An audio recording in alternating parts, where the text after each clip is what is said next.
구독과 좋아요 부탁드리며 널리 이로운 기술자가 되세요. 혹시 여러분 튼튼한 옹벽을 세우기 위한 중요한 한 가지 방법을 알고 계신가요? 오늘 소개할 내용은 바로 보강토, 옹벽 뒤채움이라는 흥미로운 공법에 대한 이야기입니다. 흔히 우리가 주변에서 보게 되는 옹벽들은 각 역할에 맞게 설계되고 시간이 지나면서도 안정성을 유지할 수 있도록 만들어야 하는데요. 여기서 핵심이 되는 것이 바로 옹벽 뒤에 추가적인 토양을 채워넣는, 즉 뒤채움 공법입니다. 보강토 옹벽 뒤채움이란 단순히 옹벽을 지탱하도록 추가적인 흙을 채우는 과정만을 의미하는 것은 아닙니다. 이 공법은 옹벽 자체와 그 뒤에 집안이 분리되지 않고 한 구조처럼 작용하도록 설계되어 있는데요. 이러한 방식은 옹벽 뒤에서부터 옹벽을 밀어내려는 힘, 즉 내부 압력을 효과적으로 분산시키는데 큰 역할을 합니다. 이렇게 함으로써 옹벽이 오랫동안 안정적으로 위치를 유지하게 되고 집안 자체의 안정성도 함께 향상됩니다. 이 과정에서 중요한 메시지 몇 가지를 살펴보면, 첫째로 기술의 발전과 그 응용이 얼마나 우리의 안정과 실용성에 기여할 수 있는지를 알게 됩니다. 단순히 흙을 채운다는 개념이 아니라 이를 어떻게 설계하고 사용하는지에 따라 결과가 완전히 달라질 수 있는데요. 이는 구조물의 내구성뿐만 아니라 환경적인 측면에서도 중요한 요소로 작용합니다. 둘째로는 작은 보강 작업 하나하나가 전체의 안전을 유지하는데 얼마나 큰 영향을 미치는지 다시 생각하게 됩니다.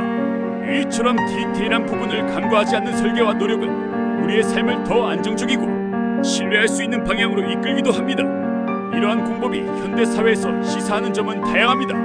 무엇보다도 자연 환경과 함께 공존하면서 안전성을 높이는 기술의 필요성을 느끼게 해줍니다. 도시는 점점 확장되고 인프라가 점점 더 복잡해지는 만큼 최대한의 안정성과 효율성을 확보하지 않으면 예상치 못한 위험에 노출될 가능성이 있습니다. 보강토 옹벽 뒤채움은 이런 문제들에 대한 하나의 해법을 제시한다고 볼 수 있죠. 이 공법에 대해 접한 사람들은 하나같이 그 실용성과 과학적 원리에 감탄하곤 합니다.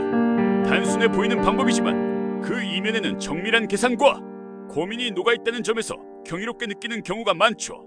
또한 이러한 이야기를 통해 현대 기술이 얼마나 세부적인 부분까지 고려하여 환경과 공존하려 시도하는지를 깨닫게 되는 분들도 많습니다. 여러분은 보강토 옹벽 뒤채움이라는 공법을 어떻게 느끼시나요? 그리고 이렇게 우리의 안전과 환경 사이의 균형을 고민하는 기술들이 앞으로 어떤 방향으로 나아가야 한다고 생각하시나요? 여러분만의 생각을 댓글로 공유해 주시면 좋겠습니다.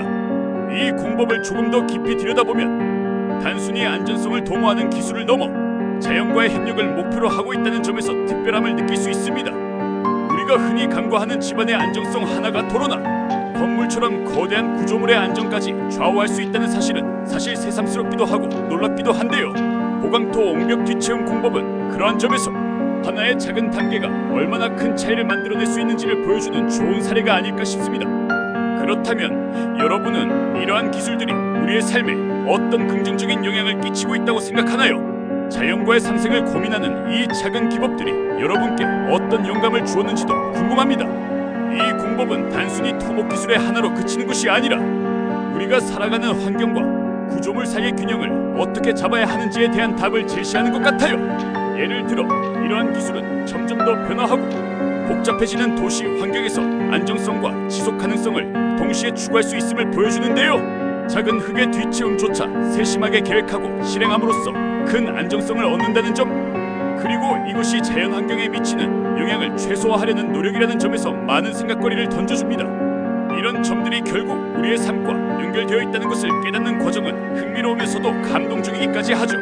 이런 기술들이 앞으로 어떻게 더 발전해 나갈지, 그리고 우리 생활 속 다양한 분야에 어떤 방식으로 새로운 변화를 가져다 줄지 기대가 되지 않으신가요? 여러분은 이런 기술이 우리 사회에 어떤 의미를 전달한다고 생각하시나요?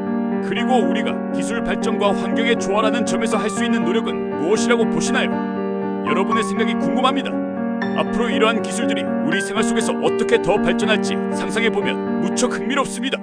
단순히 구조물을 안전하게 만드는 것을 넘어 자연과의 공존이라는 큰 그림 속에서 새로운 도전을 이어나가는 모습은 많은 가능성을 열어두고 있는 것 같아요. 여러분은 이런 기술들을 접하며 어떤 생각을 하셨나요? 그리고 앞으로 우리는 이러한 기술을 통해 어떤 방향으로 나아가야 한다고 느끼세요? 여러분만의 의견을 통해 함께 더 깊이 생각해 볼 수 있으면 좋겠습니다. 댓글로 자유롭게 이야기 나눠주세요. 이러한 공법을 통해 우리는 단순히 현장의 안정성을 높이는 데 그치는 것이 아니라 더 큰 관점에서 주변 환경과의 조화를 고민하고 있다는 점이 참 인상적인데요. 무엇보다 이 과정은 기술과 자연 사이의 협력을 중요하게 생각하는 현대적인 접근 방식을 보여줍니다. 결국 우리가 만들어가는 인프라는 단기적인 효과만을 추구하는 것이 아니라 오랜 시간 동안 지속 가능성을 기반으로 설계되고 실행되어야 하지 않을까요? 오늘 여러분과 나눈 이야기가 이처럼 균형 잡힌 미래를 떠올리는데 조금이나마 도움이 되었기를 바랍니다. 여러분은 이런 기술이 가진 가치를 어떻게 생각하시나요? 또 앞으로 우리가 환경과 인간의 공존을 위해 시도해야 할 것은 무엇이라고 생각하시나요? 소중한 의견들로 우리 모두 더 나은 방향을 함께 고민해 보았으면 좋겠습니다. 네이버 프리미엄 콘텐츠 설담 연구소에 공부할 수 있게 준비되어 있습니다. 널리 이로운 기술자가 되세요.